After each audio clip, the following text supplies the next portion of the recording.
When I pull through, the sound is down here. I've slashed all the way through you, through the object I want to remove until I get here to the hip, then the wrist is allowed to break. The weapon rolls up. What does it sound like when it's a premature break? If it's a premature break, if I'm starting to cast up here, listen to the sound of your stick. If you're aiming for the head and the whip is happening somewhere around the hips, you're offline. Your intent is not correct. Your physiology behind the stick is not correct. the sound now is up here, closer to my shoulders, here near my midsection. In slow motion, what I'm doing is I'm allowing my wrist to roll out. Now I'm slapping with the flat edge of the blade. Even with the stick, it's bad mechanic.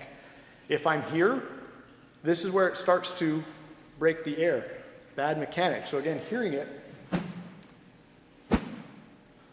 it's out here in front of me, right?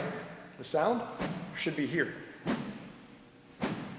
So you want to make that stick sing in the appropriate place with the target selected for that particular strike. If it's not singing in the right place, you have to go back, troubleshoot, and figure out what's going on so that you can adjust and make it precise. All right, everybody, so that's two opposing thoughts we've just heard from two arts that I absolutely love, from two instructors whom I greatly respect. On the Balento Walk side, we got Guru Alex Armaza suggesting that when we strike, the sound should be breaking close to the target near the head up here.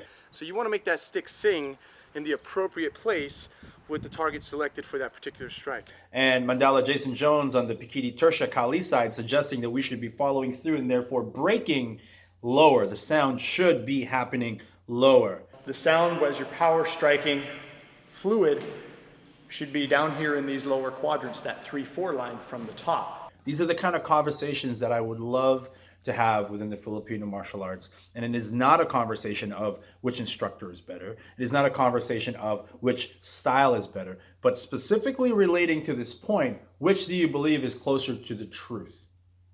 Now that truth may be relative. So all we're after here is a conversation. So keep it civilized, keep it on point, leave a comment below, and let's keep promoting Filipino martial arts in the right way. My name is Gian. Thank you so much for watching.